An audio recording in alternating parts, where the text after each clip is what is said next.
Olá, começamos agora mais uma edição do Diálogos. No programa de hoje vamos falar sobre o desemprego no Brasil, em especial na região de Campinas.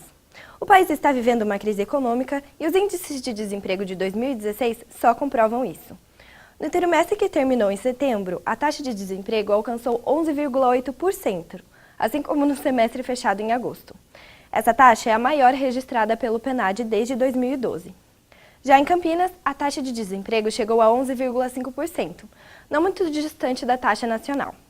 Mesmo com esse alto índice, os dados de julho e agosto demonstram uma melhora na economia campineira, que indicava para uma possível estabilidade. Porém, de acordo com os dados do Cadastro Geral de Empregados e Desempregados, o CAGED, em setembro o desemprego voltou a crescer em toda a região metropolitana de Campinas. Mas não precisa se desesperar. De acordo com os especialistas, a tendência é que a economia a partir de agora comece a se estabilizar. Confira mais sobre isso agora na reportagem.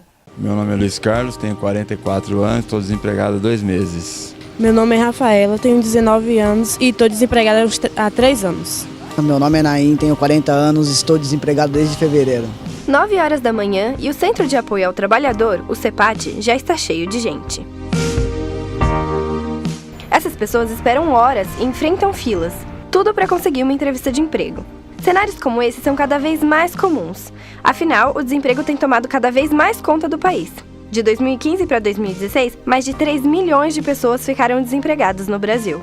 Hoje no Brasil são quase 12 milhões de pessoas desempregadas. Isso corresponde a 11,6% da população apta a trabalhar. Aqui em Campinas a situação não é muito diferente não. 11,5% das pessoas estão desempregadas e aproximadamente 252 pessoas perdem o emprego por dia no período de um mês. Jorge Inácio é um exemplo disso. Ele foi demitido da empresa que trabalhava e agora está procurando emprego de manobrista, auxiliar de limpeza e tratador de piscina. Faz 5 meses que eu estou correndo atrás, mas até agora no momento nada, por enquanto nada. Faz 5 anos que a economia brasileira vem se deteriorando. Em 2011, Campinas apresentou a taxa de desemprego de 3,5%, a menor taxa de desemprego da história da cidade. Como dizem aí, estava bombando, ou seja, o pessoal estava estimulado nas vendas, estava estimulado na produção, então a economia estava crescendo, tudo estava crescendo, e à medida que isso vai crescendo, né, você, tanto a indústria como o comércio, vão admitindo pessoas para manter aquela taxa de crescimento, né, e isso chegou, portanto, a providenciar uma taxa de desemprego muito baixa. De 2011 para cá, a economia começou a entrar em recessão, resultando em uma das maiores taxas de desemprego já vista nos últimos 20 anos. Esse 11,5% é uma das maiores taxas realmente que nós estamos tendo e foi providenciada efetivamente pela inconstância da macroeconomia, dos indicadores econômicos nossos. Tudo isso colabora para que você tenha uma queda substancial na produção da indústria e nas vendas do comércio, que vão efetivamente significar que ela vai ficar com o pessoal excedente, então ela manda embora esse pessoal. O preço subiu, as compras diminuíram e a produção consequentemente foi afetada. O resultado disso? Demissões. Em Campinas, as demissões cresceram em 120% no primeiro semestre de 2015 para o mesmo período em 2016 e 10.143 postos de trabalho foram eliminados nesse primeiro semestre. Matheus Melo é um desses casos. Ele foi demitido após a falência da MAB, empresa em que ele trabalhava, e conta como foi o choque. Bem complicado. O impacto foi grande, tanto para funcionários quanto para familiares de funcionários, porque aconteceu, você já pensa nas dificuldades que vão vir, né? Porque numa empresa de grande porte, você pensa que você vai ter uma estabilidade e de repente, de uma hora para outra, acontece e você não está mais trabalhando. Apesar do alto número de demissões, houve uma diminuição da procura pelo CEPAT em relação ao ano passado. A gente teve uma queda em 18% no número de atendimentos. No entanto, isso se explica basicamente por duas razões, né? Uma é que o trabalhador desempregado também tem dificuldade com vale transporte, recursos para se deslocar da sua casa até o posto de atendimento. Então, muitos, né, que estão incluídos digitalmente aí, conseguem fazer o seu cadastro e a consulta pela internet. Para quem ainda procura o CEPAT, os setores mais requisitados são de comércio e serviço, que abrangem as funções de balconista e lojistas. Porém, essas são as áreas que mais estão sendo atingidas pela crise. O setor de indústria, com exceção da indústria alimentícia e farmacêutica, foram os mais afetados pela crise, né?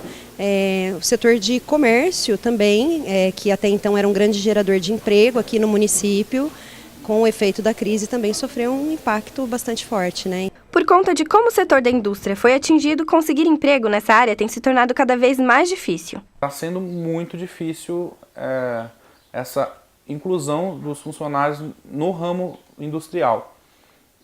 Tipo, as pessoas, entrevistas assim, desde o começo do ano, fazem entrevistas e não dão certo. Alguns conseguiram emprego depois do meio do ano, a maioria, e a grande parte ainda não arrumou trabalho. A boa notícia é que a situação do país não tende a piorar. Nós ainda chegamos no patamar e daí para baixo eu acho que não vai acontecer mais. Então eu acredito que lá para o primeiro trimestre de 2017 é possível que nós tenhamos já uma relativa recuperação da mão de obra trabalhista, que trabalha no país e na região. O que resta agora é não perder a esperança. Vamos agora para um breve intervalo e voltamos já com a psicóloga Andresa Gava, que vai conversar com a Júlia Rodrigues sobre as implicações que o desemprego pode trazer na vida de alguém.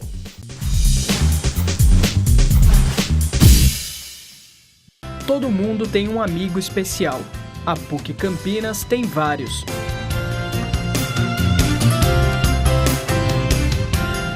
No CIAD, jovens e adultos deficientes da comunidade recebem auxílio para uma formação profissional e humanista. O CIAD fica no Campus 1 da PUC Campinas. Para mais informações, ligue 3343-7116.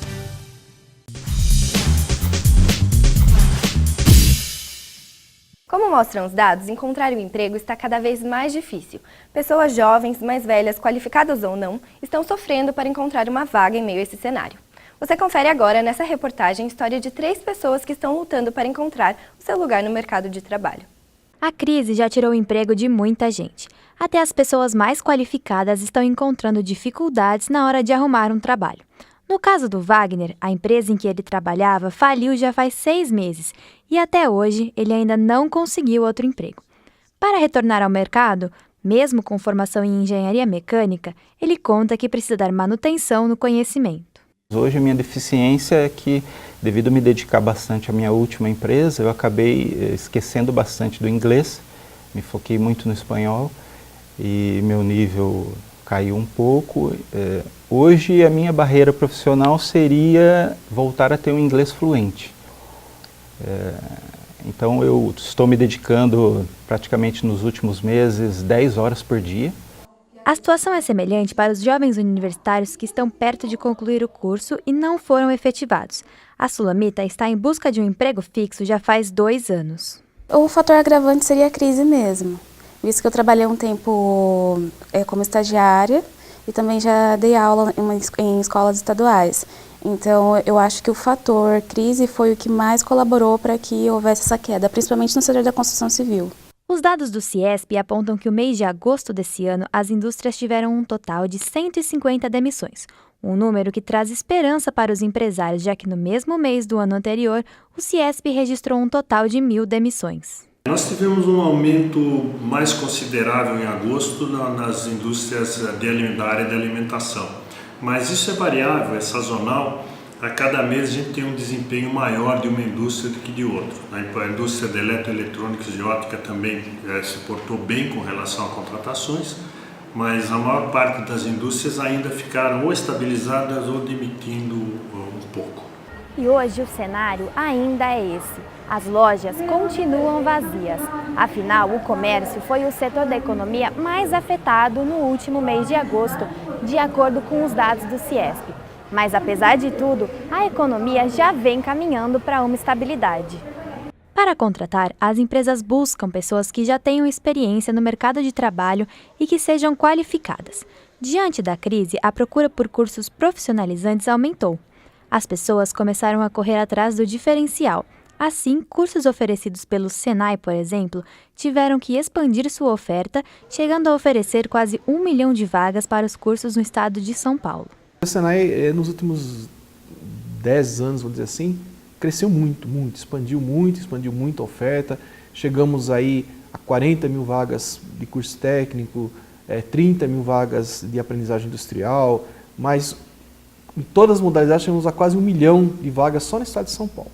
A coach Maria Angélica Sadir fala que a crise pode ser encarada como algo positivo, pois é uma maneira das pessoas saírem da zona de conforto e buscarem se destacar dentro do mercado de trabalho. O trabalho, na verdade, é você abrir leques e oportunidades diferentes para a pessoa empreender, crescer e buscar dentro dela outras habilidades e competências que ela antes nem sabia, justamente porque ela estava naquela zona de conforto.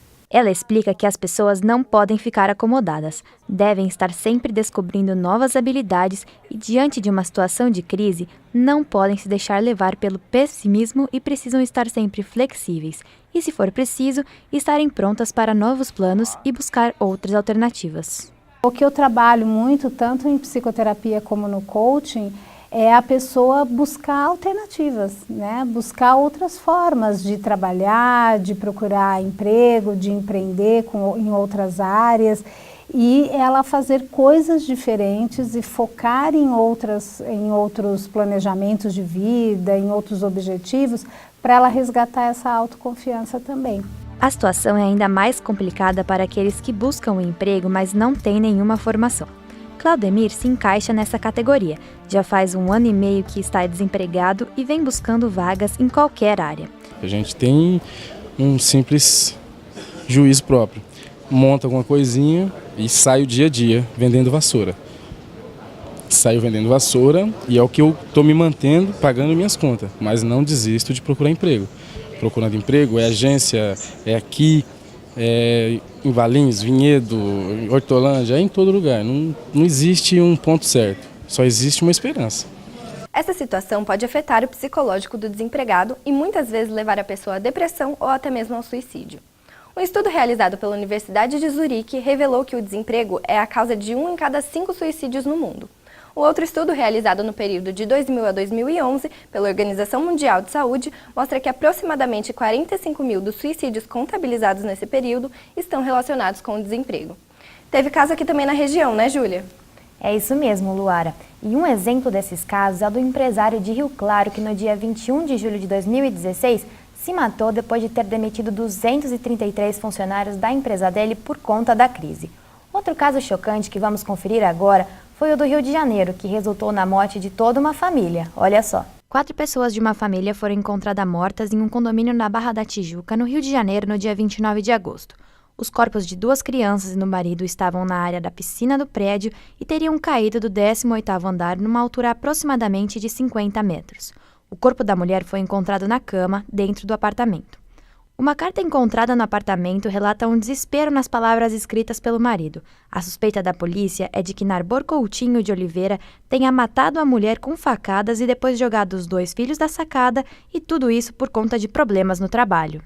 Para falar sobre isso com a gente, nós trouxemos ao estúdio a psicóloga Andresa Gava. Ela atua no Instituto de Psicologia e Controle do Estresse e é formada em psicologia pela PUC Campinas, especialista em terapia comportamental cognitiva pelo IPS e também especialista em coaching. Olá, Andresa. É um prazer ter você aqui no estúdio com a gente. Convite. Na crise de 29, o desemprego levou milhares de pessoas a tirarem a própria vida. Na atual turbulência econômica, vários casos de suicídio têm sido registrados e, como visto, a cada 5 suicídios, 1 está relacionado ao desemprego. O que leva uma pessoa a tirar a própria vida ao invés de procurar outras soluções? Júlia, a gente precisa entender primeiro que a questão do suicídio não é uma resposta isolada em relação ao fator estressor desemprego, né? Geralmente existe alguma doença mental pré-existente a esse fator, geralmente a depressão. Estudos identificam que uma forte relação entre o suicídio e o desemprego. Na região de Campinas já foram registrados casos desse tipo, como por exemplo esse que a gente acabou de ver. É possível identificar sintomas de um suicídio nas pessoas e quais são eles? Sim, podemos identificar através, quando a pessoa ela relata muita tristeza, né? Quando ela relata solidão, mesmo estando no meio de outras pessoas, né? Quando ela se isola socialmente, quando ela fica muito tempo deitada na cama, quando ela relata também sentimentos de culpa, ela se sente um fardo para a família, ela pode começar a abusar de substâncias ou de medicamentos, ou de álcool, ou até drogas, e ela pode demonstrar também uma alteração muito brusca de humor, né? Níveis muito elevados de ansiedade, ela pode demonstrar intensa raiva, então são esses os sintomas que percebemos mais. E as pessoas que cometem suicídio geralmente já têm alguma tendência psicológica a cometer esse tipo de ação ou pode acontecer com qualquer pessoa? Júlia, precisamos entender que a questão do desemprego, o desemprego ele é uma fonte estressora universal. Por que universal? Porque a maioria das pessoas encara o desemprego como algo muito ruim. Então, por si só, essa interpretação do fato vai gerar muito estresse. E o estresse, dependendo do nível que ele está, ele pode desenvolver uma depressão. Né? Então, a depressão maior, outras doenças mentais pré-existentes, como o transtorno de personalidade borderline, o transtorno bipolar, se a pessoa já faz abuso de substâncias, né, como medicações, álcool e drogas, então tudo isso já é um indicativo de que ela pode reagir muito mal frente a esse estressor. Nós vamos agora para um rápido intervalo e voltamos já.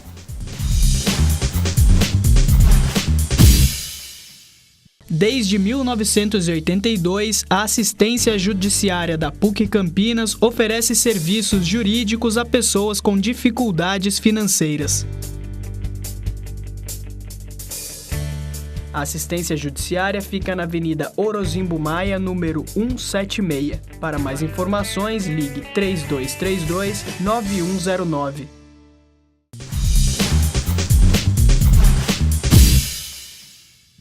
Visando buscar soluções para o problema do desemprego, muitas pessoas vêm reinventando sua forma de trabalhar e aderindo ao empreendedorismo, como é o caso de Wesley Lima e Solange Dias, que você confere agora nessa reportagem. A ideia de abrir esse estabelecimento surgiu de um desejo de família, principalmente da dona Marluce Lima, que sempre gostou de trabalhar no ramo da alimentação. Há 3 anos, eles resolveram abrir o restaurante e, após enfrentarem a crise, perceberam a diminuição da demanda de clientes. O empresário, Wesley Lima, viu como solução a coxinha de 1 quilo. As prefeituras de uma maneira geral, têm condições de absorver e abrir rapidamente esses negócios. Então, temos muita burocracia ainda, mas a gente já tem alguns caminhos através da Lei Geral da Micro e Pequena Empresa que indicam prefeituras abrindo negócios em 1, 2 dias, aqueles negócios que não necessitam de tanta burocracia.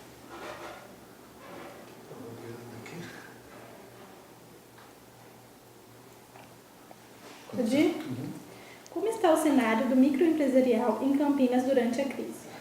Bom, a gente percebe de uma maneira geral, isso não Existem 3 tipos de empreendedorismo, que são classificados em microempreendedor, microempresas e as empresas de pequenos portes, que segundo o Sebrae Campinas, chegam a faturar até 3 milhões bruto por ano. De uma maneira geral, então nós temos aí 3 classificações. Tá? Nós temos o microempreendedor individual, que é aquele que fatura até 60 mil bruto ano. Depois nós temos as microempresas, que vão de 0 até 360 mil bruto ano. Então, e a partir de 360 mil até 3 milhões e 600 mil reais bruto de faturamento anual são empresas de pequeno porte. A partir dali passam a ser consideradas médias empresas e aí foge da nossa área de atuação onde o Sebrae atua. A opção por abrir o próprio negócio vem sendo a principal escolha de quem ficou desempregado em razão da situação econômica do Brasil e não consegue se colocar no mercado de trabalho. A gente percebeu hoje, na cidade de Campinas, nós temos 47 mil microempreendedores individuais. E esse número em 2013 era em torno de 22 mil, ou seja, olha, mais que dobrou a quantidade de microempreendedores individuais. Então, a gente percebe que as empresas estão, digamos assim, com mais dificuldade de uma maneira geral, mas no número absoluto de empresas houve um aumento. Os setores da alimentação, automotivo, imobiliária, vendas de roupas e de serviços são as áreas mais procuradas pelas pessoas que querem se tornar microempreendedoras. Ao comparar esse ano com o mesmo período do ano passado, o Sebrae registrou um aumento de 7 mil novas microempresas na região de Campinas. A gente não tem esse controle exato, mas pelo número de microempreendedores individuais que a gente tinha até o ano passado, na casa um pouco próximo a 40 mil, e agora nós já estamos com 47 mil, você percebe que houve um aumento aí da ordem de 20% se a gente comparar esses dois números aí. Solange Dias possui uma loja de roupa física desde 2008, mas ao enfrentar dificuldades financeiras nesse período de crise, resolveu abrir uma loja virtual. Mais de 95% das empresas no Brasil são pequenos negócios. Elas representam 27% do PIB, o Produto Interno Bruto. Isso significa que 1 em cada 3 pessoas tem o seu próprio negócio ou estão num projeto de empreendedorismo. Quando eu senti que a crise, o reflexo da crise na minha loja, que o ticket médio começou a cair, foi quando surgiu a ideia de montar, de encerrar a loja física e passar para virtual. Com isso, eu tive uma redução de 80% nas minhas despesas. Para o representante do Sebrae, os casos de pessoas que abandonam os trabalhos ou lojas físicas e começam a comercializar pela internet está cada vez mais frequente, ainda mais quando se leva a conta a distância entre comércio e cliente. Se eu tenho um dia a dia pesado muitas vezes, com filhos, família e tudo mais, se eu não consigo, além disso, também me movimentar com facilidade, por outro lado, eu tenho a internet que me permite ter essa facilidade de fazer negócio sem sair de casa. Com o intuito de ajudar esses novos empreendedores ou dar suporte para os trabalhadores autônomos que enfrentam problemas para manter o serviço, o Sebrae Campinas oferece cursos de orientações que podem ser adquiridos à distância ou pessoalmente. Lembrando que o recurso do Sebrae é um recurso público, então a gente consegue levar para essa micro e pequena empresa uma orientação, na maior parte das vezes, gratuita ou, em alguns casos, com um custo reduzido. Ou seja, a gente banca parte desse serviço e o empresário, às vezes, paga uma parte dele apenas. Então, é só procurar uma das nossas unidades ou o 0800 ou até mesmo o site e ele terá informações a respeito. E para quem ainda se questiona se vale a pena se tornar microempreendedor neste momento enfrentado pelo país, o Wesley dá um conselho que aprendeu ao longo desses anos cuidando do seu próprio negócio. O negócio, porque não só o Sebrae oferece a possibilidade de abrir o microempreendedor individual, mas a prefeitura também, ele pode fazer através de contadores. Então, a gente não tem esse controle exato, mas pelo número de microempreendedores individuais que a gente tinha até o ano passado, na casa um pouco próxima. Vamos voltar agora a conversar com a psicóloga Andressa Gava. Como os familiares podem ajudar a pessoa depressiva a reconstruir as esperanças e retomar a sua vida no mercado de trabalho? Então, Júlia, geralmente a pessoa que está desempregada, ela está em casa com baixa autoestima, né? Ela não está se sentindo mais útil, porque o emprego ele traz essa questão de utilidade, de sentido para a vida. E geralmente ela acaba se isolando socialmente. Então, o papel da família é dar atenção, é dar carinho para esse familiar, é mostrar para ele que, independente dele estar desempregado neste momento, que ele é uma peça importante para a família. Talvez delegar aí algumas funções, algumas atividades, para que a pessoa também se sinta mais útil. E lógico, dependendo de como essa pessoa está, ajudá-la a buscar uma ajuda profissional.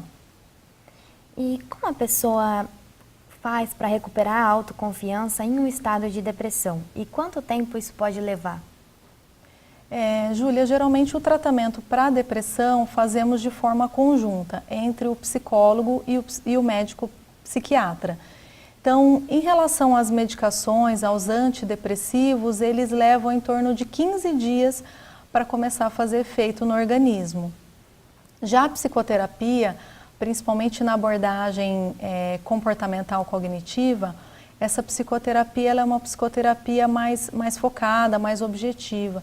Então, geralmente, quando a pessoa vai para a terapia, isso já faz com que aumente a esperança dela, ela já vê no psicólogo uma fonte maior de apoio social, né? Na terapia, ela vai aprender a identificar se ela está tendo algum tipo de pensamento exagerado, distorcido. Ela vai aprender a identificar e a substituir esse pensamento por um pensamento mais realista. Além disso, o psicólogo ele vai passar algumas estratégias comportamentais. Então, ele vai orientar o paciente que ele deve manter uma rotina, apesar de estar desempregado. Então, o ideal seria ele continuar acordando cedo, cuidando-se, né?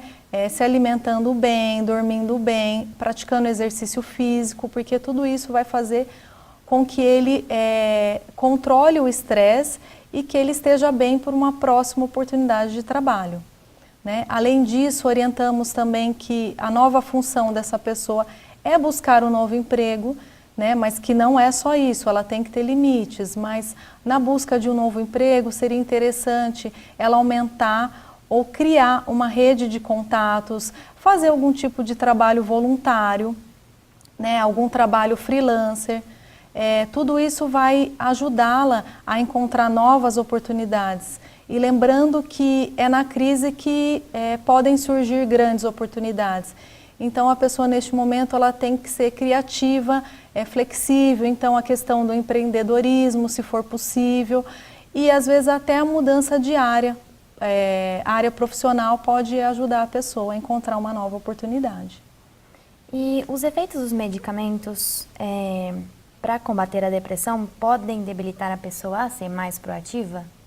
Não, pelo contrário, Júlia. Na verdade, os antidepressivos, a função dele é regular o estado de humor, é aumentar o interesse, aumentar a motivação, aumentar a energia da pessoa. Então, pelo contrário, os antidepressivos eles vão ajudar a pessoa a ter disposição, motivação, proatividade. Muito obrigada, Andressa, pela sua participação aqui com a gente no estúdio. Nós ficamos por aqui. Essa foi mais uma edição do Diálogos. Muito obrigada pela companhia e até a próxima.